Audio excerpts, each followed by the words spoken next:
சக்கரை மச்சி.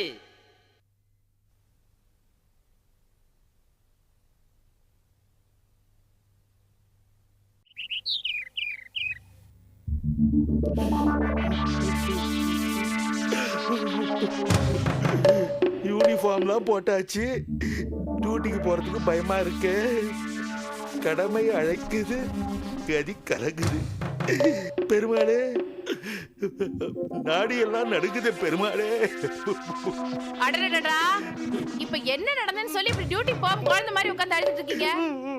எனக்கு பயமா இருக்கு கனகு. அந்த மொபைல் முத்து நல்ல பாம்பு மாதிரி என்ன பழி வாங்குறதுக்கு நாள் பார்த்துட்டே இருப்பான். போற வழியில என்ன போட்டு தள்ளிடுவானோன்னு பயமா இருக்கு. அதெல்லாம் ஒண்ணு ஆகாது. இப்படிதான் ரவுடிங்ல பிடிக்க போகும்போது பயந்துகிட்டே போவீங்க. அங்க போனதா உங்களை பந்து ஆடுறீங்கன்னு உங்க இன்ஸ்பெக்டர் சொல்றாரு. இப்ப கிளம்பி போங்க. சப்போஸ் யாராவது வந்தாங்கன்னா உங்களை பூந்து விளையாடுங்க. ஐயோ, என் நிலைமை புரியாம பேசுறியம்மா. சக்தி எல்லாம் வந்துரும்ன்ற குருட்டு நம்பிக்கை எல்லாம் போக முடியாதுமா. ஆமாப்பா, போங்கப்பா. ஆபத்து வர நேரத்துல சக்தி தானா வரும். கிளம்புங்கப்பா. ஆமாப்பா, கிளம்புங்க. ஐயோ, குடும்பமே சேர்ந்து என்ன மாட்டி கிளம்புங்க. தைரியமா போங்க, ஒண்ணும் ஆகாது. போங்க. அப்பா, இவர டியூட்டிக்கு அனுப்புறதுக்குள்ள எனக்கு போதும் போதும் ஆகுது. இப்ப எனக்கு மறுபடியும் வந்தீங்க?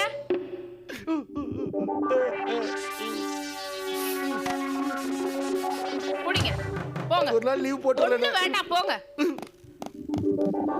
ஐயோ, இப்படி ஒரு கான்ஸ்டபிள். ஐயோ, உங்களுக்கு எல்லாம் இறக்கமே இல்லையா? அம்மா, அம்மா, என்ன பெற்றவள சின்ன வயசுல நான் சாப்பிட்றதுக்கு அடம் பிடிப்பேன். அப்ப நீ எல்லாம் 5 கல்லங்கிட்ட புடிச்சு கொடுத்துருவேன்னு பயமுறுத்தி பயமுறுத்தி சாப்பாடு ஊட்டுவேன். அந்த சாப்பாடுல கொஞ்சம் வீரத்தை சேர்த்து ஊட்டி இருக்கலாமம்மா. இப்போ போலீஸ்காரன் ஆயும் எனக்கு பயமா இருக்கம்மா. காடு வாவான்னு வீடு போன்னு பெருமாளே.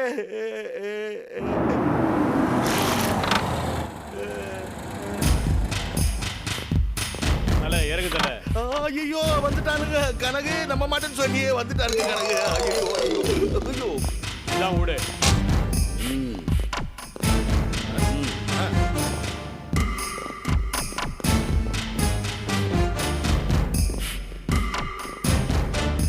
ஐயோ, வந்துட்டாங்களே என்ன ஓடிவா. என்னங்க ஸ்டேஷனுக்கு போலியா? வந்துட்டானுங்க கனகு. ஐயோ ஐயோ, இனிமே நான் தான் உங்களை கொண்டு ஸ்டேஷன்ல விட்டுட்டு வரணும் போல இருக்கே. என்னாச்சு? யாருங்க நீங்க? கேக்குறல்ல, யார் நீங்க?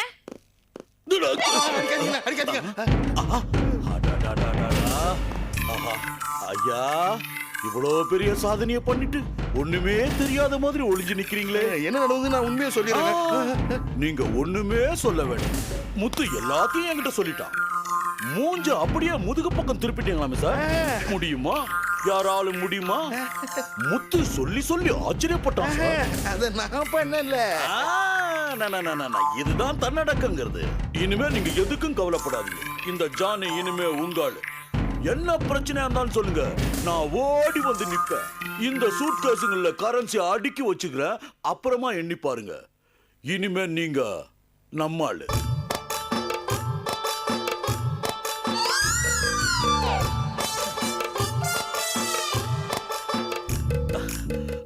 அப்போ இந்த மாவீரன் கையால மஞ்சத்தாலி கட்டிக்கிட்ட புண்ணியவதியாமா நீங்க? ஆமா. அஷ்டலட்சுமி உங்க முகத்துல அநியாயத்துக்கு தாண்டவமாடுது. தங்க விக்கிற மாதிரி இந்த 2 குழந்தைங்களும். எங்க குழந்தைங்க தான். கண்ணு போட போதுமா? சுத்தி போடுங்கம்மா. வரட்டுமாமா? வரம்மா. வரேன். ஐயா வரையா, அம்மா வரப்பா. ஐயோ, பணம். ஐயோ, எவ்வளவு பணம்? எவ்வளவு பணம் தெரியலையே. என்ன ஆரம்பிச்சா கூட 1 வாரம் ஆகும் எண்ணி முடிக்கிறதுக்கு. நான் கும்பிட்ட தெய்வம் என்ன கைவிடல. அந்த பணத்தை நீ தொடக்கூடாது. அது லஞ்ச பணம். இத நான் போலீஸ் ஸ்டேஷன்ல ஒப்படைக்கணும். ஐ அம் ஆனஸ்ட் போலீஸ்மேன். வந்தே வாய் மூடுங்க.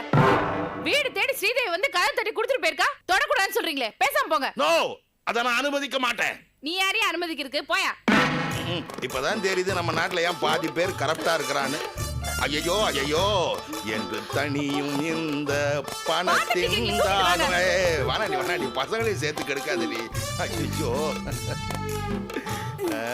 கோதண்டராமா, உன் பொது வாழ்க்கையில இது ஒரு சோதனை கட்டண்டா.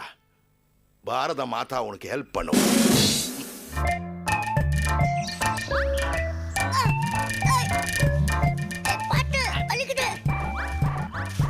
பறிச்சாச்சு. சீக்கிரம்டா டேய்.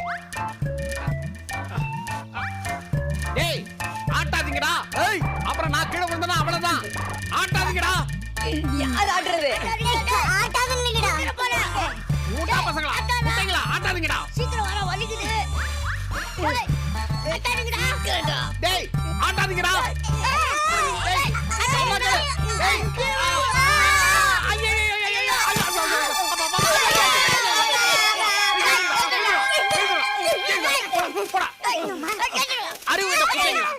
ரெண்டு நிமிஷம் உங்களால தாங்க முடியாதடா இலை பறிக்கிற வரைக்கும். டேய் அறிவு கெட்டவனே, என் காலை சுத்தி ஒரே எறும்பு கூட்டம்டா. அது கடிக்குதுன்னு லேசா காலை தூக்கி சொரிஞ்சேன், அதனால நீங்க விழுந்துட்டீங்க. உனக்கு கொஞ்சமாவது மூளை இருக்கா? அவன் நினைச்சிட்ட நம்ம குருவோட மடைய நம்ம உயிர்த்து தகுந்த மாதிரி வேலை கொடுக்கணும். அதை விட்டுட்டு மலையேறி இலை பெரி மூலிகை பெரிய சொல்றான். இந்த அழகுல 3 மாசம் சம்பளம் வர பாக்கி. பேசாம இந்த வேலையை ரிசைன் பண்ணலாம் நினைக்கிறேன்டா. எங்கேயாச்சும் ஒரு கார் கம்பெனில வேலைக்கு ஜாயின் பண்ணி அங்க நிக்கிற காரை கழுவியாச்சு நம்ம வயித்தை கழுவிக்கலாம் நினைக்கிறேன்டா. அந்த தண்ணியில வயித்தை கழுவ முடியுமா? தண்ணி அழுக்கா இருக்குமே. டேய் உனக்கு மூளையே இல்லைன்னு அவர் சொன்னது சரிதான்டா. சரி விடுங்கடா. இந்த மாசம் மாயா கிட்ட சம்பளம் பாக்கியும் வாங்கணும். இல்லைன்னா நான் சிக்கல மாட்டிக்குவேன். அப்படி என்னடா சிக்கலு? அடுத்த வாரம் நான் பொண்ணு பார்க்க போறேன். இது உனக்கு சிக்கல் இல்லடா, நீ பார்க்க போற பொண்ணுக்கு சிக்கல். நான் கிண்டலா உனக்கு? இது வரைக்கும் நான் 10 தடவை பொண்ணு போட்டிருக்கேன். ஆனா எங்க அப்பா ஜெயில இருக்கிறதால யாரும் எனக்கு பொண்ணு கொடுக்க மாட்டேங்காங்க. என்னது, உங்க அப்பா ஜெயில இருக்காரா? அது என்கிட்ட சொல்லவே இல்லையே. அவர் என்ன நாட்டுக்கு போறாரு, ஜெயிலுக்கு போனாரு? பெருமையா வெளியே சொல்றதுக்கு கள்ள நோட்டு ஆச்சாரு. அதுல சின்ன தப்பு பண்ணி மாட்டிக்கினாரு. சின்ன தப்பா? என்ன தப்புடா அது? கஷ்டப்பட்டு நோட்டு அடிச்சாரு. நாம எதுக்கு காந்தி படம் போனோம்னு தன் படத்தை போட்டுக்கிட்டாரு. புடிச்சு உள்ள தள்ளிட்டாங்க. உனக்கு தான் மூளை இல்லைன்னு பார்த்தோம், இப்பதான் தெரியுது உன் பரம்பரைக்கே மூளை. அது சரிடா. ஆ, நீ பொண்ணு பார்க்க போற விஷயத்த குரு கிட்ட சொல்ல வேண்டியதானே? சம்பளத்தை உடனே கொடுத்துருவார்ல. வேற வேலையே வேணாம். 7 கல்யாண வயசாவையோ எனக்கு என்ன கல்யாணம் ஆகல. அவனுக்கு நான் கல்யாணம் வேண்டி இருக்குன்னு சம்பளமா தரமாட்டான். பழம பிடிச்ச ஆளேதான் ஆளு. அதுவும் சரிதான். ஆமா, நம்ம குரு ஏன் இன்னும் கல்யாணம் பண்ணிக்காம இருக்காப்ல? நம்ம குரு பெரிய மந்திரவாதி ஆகணும், அதுதான் அவரோட லட்சியம். அப்புறம் தான் கல்யாணம் பண்ணிக்குவாரு. ஆ? அப்படின்னா இந்த ஜென்மத்துல நம்ம குருவுக்கு கல்யாணம் ஆகாதுன்னு சொல்லு. நம்ம குரு ஏன் கல்யாணம் பண்ணிக்கல எனக்கு தான் தெரியும். போன அமாவாசைக்கு அவர் மலை ஏறும்போது நான் தானே அவர் கூட இருந்தேன். அப்ப அவர் என்கிட்ட சொன்னாரு. டேய் அந்த ரகசியம் என்னன்னு சொல்லுடா. அடுத்த ஜென்மத்திலேயாவது நீ உயரமா புறப்படா. தப்பா ஆசீர்வாதம் பண்ற. பிறக்கும் போதே யாரும் உயரமா பிறக்கிறது இல்ல, உயரமா வளருவேன் வேணா ஆசீர்வாதம் பண்ணு. வந்துட்டான்டா நக்கீரன் பரம்பரை. குத்தம் சொல்லியே பேர் வாங்குறதுக்கு கொஞ்ச நேரம் வாய பொத்திக்கிட்டு இரு. டேய் நீ மட்டும் அந்த ரகசியத்தை என்கிட்ட சொல்லல, தலையே வெடிச்சிருண்டா. ரகசியத்தை நான் சொல்றேன், ஆனா நான் உங்ககிட்ட சொன்னத குருவுக்கு தெரியவே கூடாது. ஓகேடா. நம்ம குரு சின்ன வயசுல அவர் பக்கத்து வீட்டு சுந்தரிய லவ் பண்ணாரு. அந்த பொண்ணு இவரை நிமிந்து கூட பார்க்கல. உடனே இவரு ஒரு லெட்டர் எழுதி அந்த பொண்ணுகிட்ட கொடுத்துட்டாரு. அடுத்த 5வது நிமிஷம் அந்த பொண்ணோட அண்ணன் தம்பிங்க வந்து இவரை தர்ம அடி அடிச்சிட்டாங்க. பாவண்டா நம்ம குரு. ஒரு பொண்ணுக்கு, அதுவும் தான் ஆசைப்பட்ட பொண்ணுக்கு லெட்டர் கொடுத்தது தப்பா? தப்பு இல்லதான், ஆனா விதி வேற மாதிரி விளையாண்டுச்சே. குரு நினைச்ச மாதிரி அந்த பொண்ணோட பேர் சுந்தரி இல்லையா, அந்த பொண்ணோட அம்மா பேர் தான் சுந்தரியா. எதையுமே தப்பா செய்யறது குருவுக்கு சின்ன வயசுல இருந்தே பழக்கம் போல இருக்கு. இதுல என்ன ஒரு கொடுமைன்னா, அந்த பொண்ணோட அண்ணனுங்க வந்து நம்ம குருவை அடிக்கும் போது, டேய் என் தங்கச்சிக்கு லெட்டர் கொடுத்திருந்தா கூட ஒழிஞ்சு போட்டு சொல்லி உனக்கு கல்யாணம் பண்ணி வச்சிருப்போம். ஆனா எங்க அம்மாவுக்கு லெட்டர் எழுதி அதை என் தங்கச்சிட்ட கொண்டு போய் கொடுக்க சொல்லிருக்க பாரு, அதை தாண்டா பொறுத்துக்க முடியலன்னு சொல்லி சொல்லி அடிச்சிருக்காங்கடா. அடடா, நாம அவசரப்பட்டு நம்ம வாழ்க்கையே கெடுத்துக்கிட்டோமேன்னு சொல்லி அந்த வரைக்கிலேயே கல்யாணமே வேணான்னு விட்டாரியா.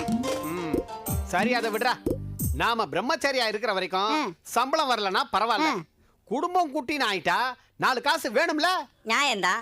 அதுக்கு என்ன பண்ணலாம்? நாம குருவுக்கு தெரியாம போலி மந்திரவாதியா நடிச்சு 4 இளிச்சவாயங்களை ஏமாத்தி லம்பா காசு அடிச்சிருவோம். நல்ல யோசனை. இங்கு செய்வனை செய்யப்படும் ஒரு போர்டை மாட்டி ஒரு செய்வனைக்கு 1000 ரூபாய், ஒரு நாளைக்கு 2000 ரூபாய் வந்தா கூட ஆளுக்கு 500 ரூபாய். ஒரு வருஷத்துல நாம சம்பாதிச்சு 4 பேரும் ஒரு கல்யாணத்தை பண்ணிக்கிட்டு வாழ்க்கையில சந்தோஷமா இருக்கலாம். அது எப்படி 4 பேரும் ஒரு கல்யாணம் பண்ணிக்கிட்டு? அது அவ்வளவு நல்லா இருக்காதே. ஏய், இது மாதிரி பேசுனா முட்டை செய்வனே உனக்கு இரு, நாம 4 பேரும் ஒத்துமையா இருந்தா நாம நினைச்ச மாதிரி பணம் சம்பாதிச்சு 4 பேரும் ஜாலியா இருக்கலாம். ஒத்துமையா இருப்போம், கையில் அடிங்களா.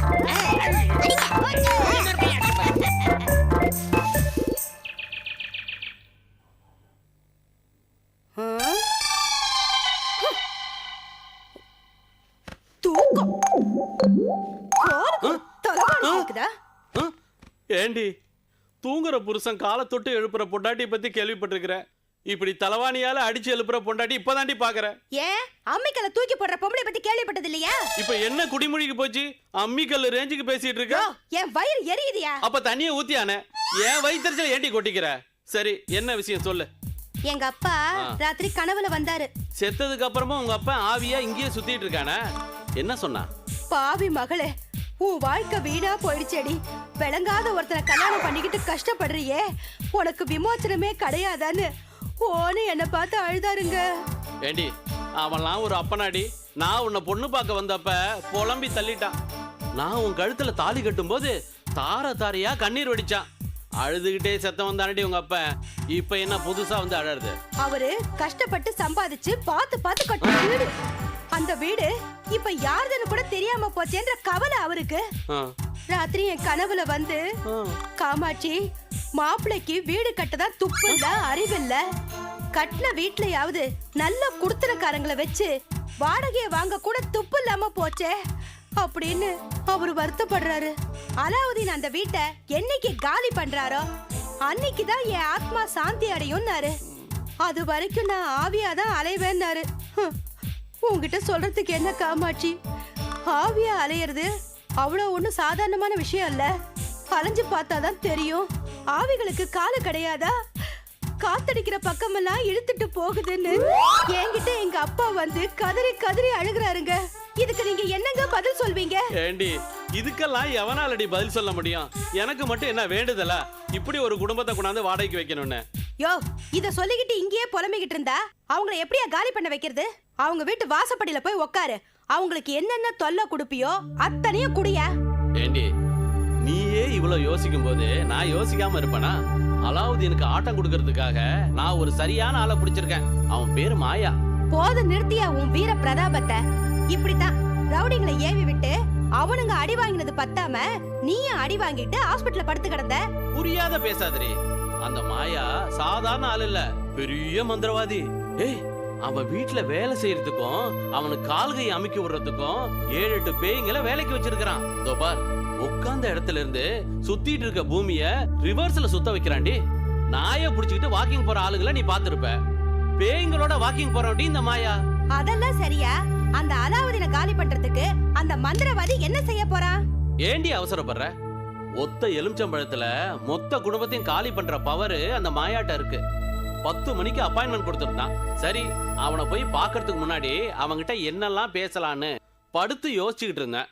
அதுக்குள்ள வந்து இப்படி கலாட்டா பண்ணிட்டிய. நீ சொல்றத கேட்கும் போது நல்லாதாயா இருக்கு, ஆனா நடைமுறைக்கு வரும்போது நாரி போகுது. போறேன்டி. மாயா மூலியமா அலாவுதீனுக்கு ஒரு வழி பண்ணிட்டு ஓ வாயை அடைக்கிறதுக்கு ஒரு பேயை கொண்டாந்து இந்த வீட்டுல கட்டுறேன். போயா போ. அந்த மந்திரவாதி கிட்ட ஒண்ணு கிடக்க ஒண்ணு சொல்லி நீ ரத்தம் கக்கி எங்கேயாவது விழுந்து கிடக்கல பாரு. பொண்டாட்டியை விட பெரிய பேய் இந்த உலகத்திலே கிடையாது.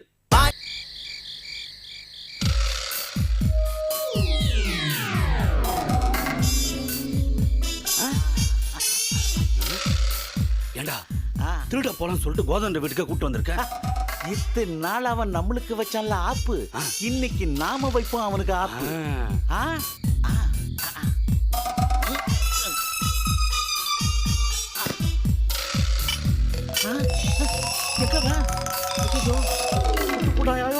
எங்க போனாவ?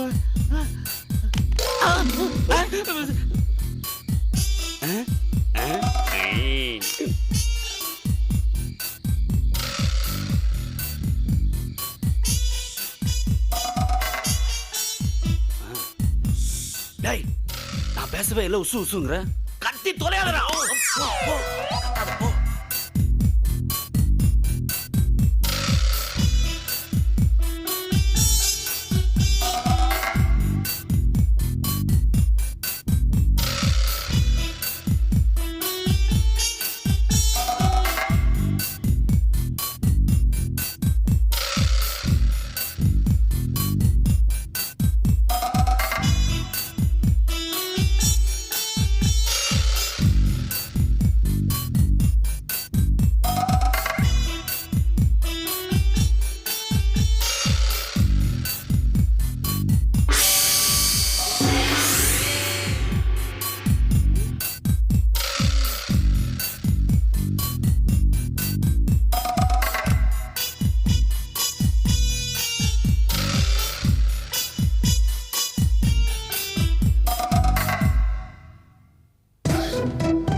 ஆமா கோதண்டத்துக்கு ஏது இவ்வளவு பணம் இப்ப அதுவா முக்கியம் எல்லாத்துலயும் பணம் தான் இருக்கும் எடு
ஏய் இதுல பணம் இருக்கா இல்ல பணம் இருக்காடா நிறைய வச்சிருக்கான் போல இருக்கு